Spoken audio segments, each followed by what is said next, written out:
Late at 11 p.m., my sister sent a message, "Your apartment is nearer to the airport, I'm leaving my 4 kids with you." My husband surprised me with Bora Bora. I wrote back, "I'm not home." She replied, "Mom has your spare key. She's letting us in." I smiled and called security to change the locks immediately. When she arrived at my building with 4 suitcases, the doorman had new instructions. "My name's Mark. I'm 34 and I fly people around the world for a living. On paper, I'm the success story of my family. First one to finish college, licensed commercial pilot by 27, steady job with a major airline, decent apartment in a city my parents still call too expensive. I spend half my life in the sky and the other half trying to catch up on sleep. In my family, that translates to one thing: you're the one with money. Not, you worked your ass off. Not, we're proud of you. Just, you can afford it, Mark." I'm the oldest. My sister Hannah is 31. She has 4 kids under the age of 10, a husband who dabbles in crypto, and a talent for making every problem sound like my responsibility. My mom, Linda, is the kind of woman who lives for Facebook posts about being a selfless mother. My dad mostly hides behind his newspaper or his phone and lets her speak for both of them. I don't see them often because my schedule is insane. Rotating shifts, red eyes, time zones that make my brain feel like scrambled eggs. But about once a month, if I'm in town on a Sunday, I drag myself out to the suburbs for dinner. That night, the night everything really started sliding. I'd just come off a brutal 4-day trip. New York to London, London to Rome, Rome back to JFK, then down to Miami. Delays, turbulence, a screaming drunk in row 18. I'd slept maybe 6 hours in 2 days. But my mom texted, "Family dinner. Everyone's coming. Don't disappoint your nieces." So I went. I walked into the house and was hit with the usual wall of noise. Cartoon channel blaring. Kids running in socks on hardwood floors. My mom yelling from the kitchen about potatoes. "Mark," she called without turning around. "You're late." "I just landed," I said, dropping my overnight bag by the door. Literally. I came straight from the airport. Hannah was at the table with her phone, one hand shoveling macaroni into the toddler, the other scrolling TikTok. She glanced up at me and smirked. "Must be nice," she said, "flying around the world while the rest of us have real lives." I took a deep breath. I was too tired to argue. Mom turned, wiping her hands on a dish towel. "We were just talking about the van," she said. "Hannah's is dying. The mechanic said it's dangerous to drive with the kids. We figured you could help." There it was. "No, hello? No, how was your flight?" Straight to the ask. Hannah rolled her eyes dramatically. "Yeah, we figured because apparently Luke and I are supposed to conjure 10 grand out of thin air. And you're single. No kids. You've got that pilot money." I looked at my dad. He kept his eyes on the game, playing quietly on the TV in the corner. "I just paid off my own car," I said. "And my student loans. I'm still catching up." Mom gave me that tight smile she uses right before she says something that will stick in your brain for months. "Oh, please, Mark. You make more in a month than your father ever did at your age. Family helps family. You don't want your nieces riding around in a death trap, do you?" That sentence sat in my chest like a brick. Family helps family, meaning you help us. I sat down at the table, already feeling that old familiar mix of guilt and anger rolling in my stomach. I didn't know it then, but that was the first little crack before everything blew up. Hannah didn't always have 4 kids and a broken van. When we were younger, she was the princess. Not in a bratty way at first, just protected. I was the one mowing lawns at 14, bagging groceries at 16, saving for flight school because my parents made it clear they weren't paying for anything that expensive and risky. "You want to fly planes?" my dad said once, "Then you better figure out how to get off the ground on your own." So, I did. I worked every spare hour, studied, took out loans that made my head spin, and spent years bouncing between crappy apartments and crash pads with 3 other pilots just to make it through training. Meanwhile, Hannah bounced between majors and boyfriends in gap years. When she got pregnant at 23, my parents panicked for about a week. Then, they pivoted. Babies are blessings, my mom decided. We'll figure it out. By we, she meant me. It started small. Hannah called me crying because her rent was past due and the baby formula was expensive. "Just this once, Mark. I swear." I wired her $600 I didn't really have. Then the power bill. Then the security deposit for a bigger place. Then emergency dental work for the toddler. Every time there was a reason. Every time my mom called right after, "You know they're struggling," she'd say. "You don't understand how hard it is with kids. You're lucky you get to travel." Lucky. That word always tasted bitter. By the time Hannah had her 3rd kid, I'd lost count of how many times I had stepped in. I paid off one of their credit cards after she ugly cried on the phone about late fees. I co-signed a loan for the minivan they eventually destroyed. I used my employee benefits to book them cheap flights to Disney for the kids' memories. Even though I couldn't remember the last time I'd taken a real vacation myself. Every time I tried to set a boundary, it turned into a family referendum on my character. One Christmas, I said no to buying an iPad from Santa. Hannah's face crumpled. "You're seriously going to make me tell my kid Santa couldn't afford it?" My mom jumped in. "Mark, stop being dramatic. It's just money. You can't take it with you." Dad cleared his throat like he wanted to speak, then went back to his ham. I started to feel less like a son and more like a walking ATM with a pilot's license. The thing about flying is from the outside it looks glamorous. People think layovers mean sightseeing and cocktails. In reality, it's dragging your wheeled suitcase through airports at 4 a.m., eating sad sandwiches alone in hotel rooms, and waking up not sure what country you're in. On my days off, I was exhausted. I needed quiet sleep. Instead, my phone never stopped buzzing. "Uncle Mark, can you watch the kids Saturday so Luke and I can have date night?" "Hey bro, any hotel points you're not using? There's this resort. Can you cover the difference on this car seat? The safe ones are so expensive." If I didn't answer fast enough, the group chat lit up. Family. Mom. Mark. Hannah. Wow. Must be nice to ignore your family. Mom, we never asked for anything unless we really need it. That wasn't true. They asked constantly, and they never saw it. I remember one day sitting in a layover hotel in Chicago, staring at my banking app. I had just transferred $1,200 for school uniforms and fees. My savings account looked thin for someone who worked as much as I did. I did the math. Over the last 5 years, I'd given them enough to buy that van twice. Enough to put a down payment on a small house.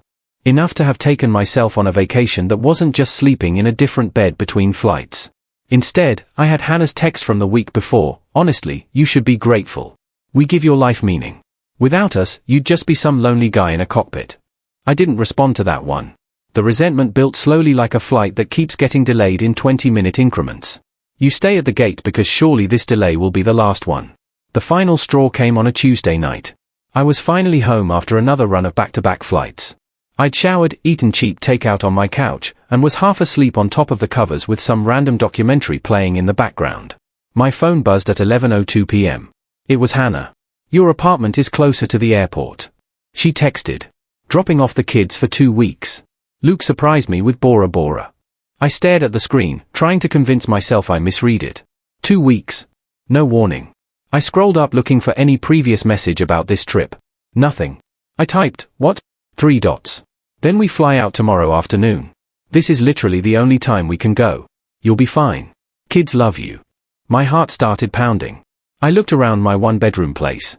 Tiny couch, 1 bathroom, 0 kid-proofing. I pictured 4 small humans tearing through my stuff while I tried to sleep between flights. Also, I wasn't even going to be in town for most of those 2 weeks. My schedule was already set. Long-haul flights, multiple overnights. I typed, "I can't. I'm working. I won't even be here." Her reply came fast, like she'd already prepared it. "Mom has your spare key. She's letting us in. We'll drop them at your place on the way to the airport. Don't make this a thing." My stomach dropped. They had already decided. I looked at that line. "Mom has your spare key." And something in me went cold. I realized in that moment my own home wasn't really mine in their heads. It was another resource, another thing they could use. I put my phone down. For the first time in years, I didn't immediately start thinking of how to make it work. Instead, I felt this strange, sharp calm. I picked the phone up again and smiled at my reflection in the black screen. Then, I scrolled to the number for my building's front desk. "Front desk? This is Miguel." "Hey, it's Mark in 14B, I said. My voice sounded weirdly steady even though my heart was pounding. "I need to ask you something about the locks." There was a pause. "Sure, Mr. Collins. Everything okay?" "Not yet," I said. "But it will be." I explained quickly that I needed my locks rekeyed first thing in the morning. That under no circumstances was anyone to be let into my apartment without me physically present. Not my mom, not my sister, not family, no one. Miguel was quiet for a beat. "Got it," he said finally. "We can have maintenance there at 8. And I'll make a note for all doormen. No access without you." "Thank you," I said. I hesitated, then added, "My mom may show up saying I approved it." "I didn't," he chuckled softly. "We see that a lot. Don't worry, we'll follow your instructions." After I hung up, the adrenaline hit. My hand shook. My phone buzzed again. "Mom, Hannah told me you're being difficult." Before I could respond, she called. I answered. What is this I hear about you refusing to help? She snapped before I could say hello. Your sister finally gets something nice and you're going to ruin it. I'm not ruining anything, I said. I have work. I can't take 4 kids for 2 weeks. That's not babysitting. That's parenting. You're exaggerating, she said. They'll be in school most of the day. You're barely ever home anyway. What's the difference? I am home when I'm not on a flight, I said. Those days are the only time I have to rest. I can't be responsible for 4 kids alone. It's not safe. She sighed dramatically. I knew this was coming. Money's gotten to your head. You used to be sweet. I laughed. It came out harsh. I used to be scared, I said. That's not the same thing. She went quiet just long enough for me to picture her face. Lips pressed thin, eyes narrowed. Listen to me, she said finally. We already told the kids they're staying with you. Hannah and Luke have non-refundable tickets. There is no backup plan. So, you will stop this nonsense and you will be at your apartment tomorrow and you will open the door. No, I said. The silence on the line was deafening. What did you say? She whispered. I said, no, I repeated. You don't get to volunteer me for free childcare without asking. You don't get to wave family around like a contract. I didn't agree to this. You ungrateful little, she cut herself off. After everything we've done for you. Everything you've done for me, she barreled on. We supported your dream. We watched you chase the sky. I could hear the air quotes. We didn't ask you to pay us back. I've given Hannah over $20,000 in the last 5 years, I said. My voice was shaking now, but I kept going. I have the transfers saved. Rent. Bills. Van. Credit cards. I've taken shifts off to babysit so you and Dad could go on cruises. I've used my flight benefits to send you on vacations I couldn't afford for myself. That's different, she snapped. That's what family does. You didn't have to. You made it very clear I did, I said. Every time I hesitated, you called me selfish. You cried. You said the kids would go without food, without school, without Christmas. Do you even hear yourself? She went silent again. For once, I said, I'm saying no before you back me into a corner. I'm not your emergency fund. I'm not your free nanny, and I'm changing my locks tomorrow. You wouldn't dare, she hissed. Consider this your notice, I said. If you show up at my building with those kids and suitcases, they will not be allowed upstairs. If you leave them there anyway, I will call CPS. Not because I want to hurt you, but because leaving 4 kids in a lobby is neglect. You're threatening me with the government. Her voice went high, hysterical. Over family. I'm protecting myself, I said. And honestly, I'm protecting your kids from your entitlement. She gasped. I hope you enjoy your empty life, Mark. When we're gone, you'll regret this. The line went dead. I sat there in the dark, phone still pressed to my ear, shaking for a second. The guilt washed over me so hard I thought I might call back and apologize. Offer to figure it out, take unpaid leave, destroy myself a little more. Then I pictured my tiny apartment, the walls I paid for, the bed I barely slept in, the years of lost time and money I would never get back, and I let the guilt pass. The next day, maintenance changed my lock at 8 sharp. At 10:30, as I was coming back from grabbing coffee, I saw them. Hannah. Luke. My mom. 4 kids. 6 suitcases. All standing in the lobby in front of Miguel's desk. Hannah's arms were flailing as she yelled. The kids were already whining. My mom was pointing dramatically at the ceiling. Miguel spotted me first. His eyes widened just a little, then flicked in their direction. Mark. Hannah whirled around. Tell your little guard dog to let us up. He's saying you changed instructions. I did, I said. Her mouth fell open. What is this? Mom demanded. Some kind of performance? Do you want the whole building to see what a cold person you've become? Luke stayed quiet, eyes shifting between us like a nervous spectator. You were told no, I said. My voice echoed in the marble lobby. You decided that didn't matter. You tried to use a key I gave Mom for emergencies. This is an emergency. Hannah cried. Do you know how much these tickets cost? We already checked out of the house. The kids are excited. You can't do this to us. I felt everyone's eyes on us. The receptionist. A couple in gym clothes. A delivery guy holding an armful of packages. 2 weeks of free childcare is not an emergency, I said. It's a favor, and I didn't agree to it. Mom stepped forward, eyes blazing. You are shaming your family in public. You put us here, I said quietly. You did this. I pulled my phone out and opened my banking app. My hands were shaking, but I scrolled to the transfers. Hannah Collins. Over and over. I turned the screen toward her. This is the last 5 years, I said. Rent. Bills. Car. Vacations. Uniforms. You've treated me like a bank with no security questions. That ends today. She glanced at the screen, then scoffed. So what? You want a medal? No, I said. I want you to stop acting like you're entitled to my life. My mom laughed, high and bitter. Listen to him. Mr. Pilot thinks he's better than the rest of us. No, I said again. I think I'm equal. That's what bothers you. I turned to Miguel. They're not on my guest list. Please don't let them upstairs. He nodded, face neutral. Of course, Mr. Collins. Hannah stared at me like she didn't recognize me. You're choosing money over your own nieces and nephews, she whispered. I looked at the kids. One was picking at his shoelace. Another looked like she was about to cry because of the tension. I'm choosing my sanity, I said.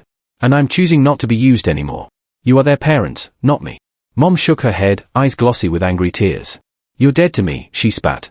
I nodded once. Okay. They stormed out, dragging suitcases and kids behind them. I stood there in the suddenly quiet lobby, feeling like someone had just depressurized the cabin. It hurt. No point pretending it didn't. But underneath the hurt was something else. Relief. They went to Bora Bora anyway. I found out via Instagram. 3 hours after the lobby showdown, Hannah posted a photo of herself in oversized sunglasses holding a coconut with a little umbrella in it. Captioned, finally taking time for us #deserved #blessed. The kids were tagged at Grandma and Grandpa's. So much for no backup plan. I stared at the screen then laughed, not because it was funny, but because of how predictable it was. My mom texted me that night. You humiliated us, she wrote. Your father is furious. The kids are confused. I hope your empty apartment keeps you warm at night. I put my phone on Do Not Disturb. The next few days were weirdly quiet. No constant buzzing for favors. No guilt-laced, just checking in messages. No requests for money. I went to work, flew my flights, came home, and the silence felt heavy at first, like I was missing a frequency I'd always tuned into. Then it started to feel good. I had my first full day off with nothing to do but exist. I slept in. I made actual breakfast instead of airport food. I sat on my balcony with coffee and no one yelling my name. I booked a massage on a whim. When the receptionist told me the price, I flinched automatically, already converting it into, that's half a utility bill for Hannah. Then I stopped. It was my money for my job for my body that was constantly jet-lagged and sore. I said, yeah, that's fine, and paid. Afterwards, my shoulders felt lighter, but so did something in my chest. The smear campaign started small. A cousin I hadn't spoken to in years DM'd me. Hey, what happened with your mom? She posted something kind of vague. I checked Facebook. My mom had written one of those long martyrdom posts. Some of us give everything for our children and receive nothing but cruelty in return, she wrote. Imagine raising a son who values money over his own family. Pray for my heart. Hundreds of likes, dozens of comments, sending hugs. You're such a good mom. Stay strong. God sees everything. She didn't tag me, but she didn't need to. Everyone knew. For a second, the shame burned hot. A part of me wanted to write a novel-length comment listing every dollar, every sacrifice, every way they'd used me. Instead, I closed the app. If there's one thing flying taught me, it's that you can't control the weather. Only your response. Over the next few weeks, other things surfaced. My aunt called me in secret. For what it's worth, she said, I heard what happened. Your mom made it sound like you dumped 4 kids on the sidewalk, but then she let slip that she and your father watched them anyway. She paused. You know, she's been bragging for years that Mark will take care of us when we're old, right? I figured, I said. You did the right thing, she said quietly. I wish I'd done it sooner with my own kids. We talked longer than we had in years. By the end of the call, she admitted she'd been slipping her own adult son money for years and felt trapped. Seeing you say no, she said, it made me think maybe I'm allowed to stop, too. I started therapy. I'd been meaning to for ages, always telling myself I'd do it when my schedule calmed down, which was a joke. I found a therapist who worked online between flights. The first session I told her about the van, the money, the hallway scene, the Bora Bora trip. She leaned back and said, you know this is parentification, right? They've been treating you like a third parent and financial safety net since you were a teenager. I shrugged. Isn't that just being the oldest? No, she said. It's being exploited. She gave me words I hadn't had, boundaries, enmeshment, financial abuse. It felt dramatic at first, but the more I talked, the more the pieces clicked. At home, small changes added up. I cancelled the automatic transfer I'd set up to Hannah every month, just in case. I closed the joint emergency credit card my mom had for the kids. I changed my will to leave my assets to a charity and a couple of friends instead of my parents if they outlive me, which my mom had pushed me to write when I first started flying. I watched my savings account slowly grow for the first time in years. On a rare long stretch of days off, I booked myself a trip. Not as crew, no uniform, no cabin announcements, just as a passenger, somewhere quiet by the ocean with no one's needs but my own. I almost felt guilty standing in the boarding line with my own suitcase and no responsibilities. Then I remembered Hannah on that beach with her coconut captioned #blessed, paid for partly by the money I'd already given her over the years. I allowed myself the exact same luxury, only this time it wasn't on anyone else's back. Back home, things were shifting with the rest of the family, too. My dad called once, just once. He cleared his throat the way he always did before saying something uncomfortable. "You know your mother is upset," he said. "I know," I replied. "She says you disrespected her," he added. "And Hannah," I waited. Then he surprised me. "I also know how much you've helped them," he said quietly. "I've seen your name on their bank statements more than once." Silence. "I should have said something sooner," he admitted. "I didn't. That's on me. I didn't know what to do with that." "I'm trying," he added, sounding old all of a sudden. "I don't agree with how that Bora Bora thing went. It wasn't right. It wasn't a full apology. It didn't erase anything, but it was the first time in my entire life my father had acknowledged the dynamic at all. Thanks for saying that." I managed. He didn't push me to make peace. He didn't tell me to apologize. He just let the line sit there, gentler than usual. "I hope you're taking care of yourself up there," he said before hanging up. "I am," I said, and for once it was true. Hannah stayed quiet. No texts, no calls, no happy birthday, even though I knew she'd seen the notification on Facebook. Then one day, about 6 months later, my phone buzzed with her name. "Hannah." "Hey." "Just that?" I stared at it for a long time. Then another bubble appeared. "I'm not asking for money," she wrote. I exhaled, didn't realize I'd been holding my breath. She followed with, "I just wanted to say, we found a sitter. We budgeted. It sucked, but we did it." I waited. "And I shouldn't have tried to dump the kids on you like that," she typed. "Luke said if anyone tried to do that to us, we'd lose it." I sat down on the edge of my bed. "I'm glad you figured it out," I wrote back. "You're their parents. You'll find a way." She didn't exactly apologize. But it was the closest she'd ever come to admitting I'd been right to say no. We didn't suddenly become best friends. I didn't start wiring her money again. But the tone had shifted from "you owe us" to something more level. I realized then that me saying no hadn't destroyed them. It had forced them to finally grow up a little. And it had forced me to finally live my life like it belonged to me. Sometimes on red-eye flights, I still hear my mom say, "You're dead to me." And my own calm, "Okay." I was scared that moment would haunt me, but therapy made it clear.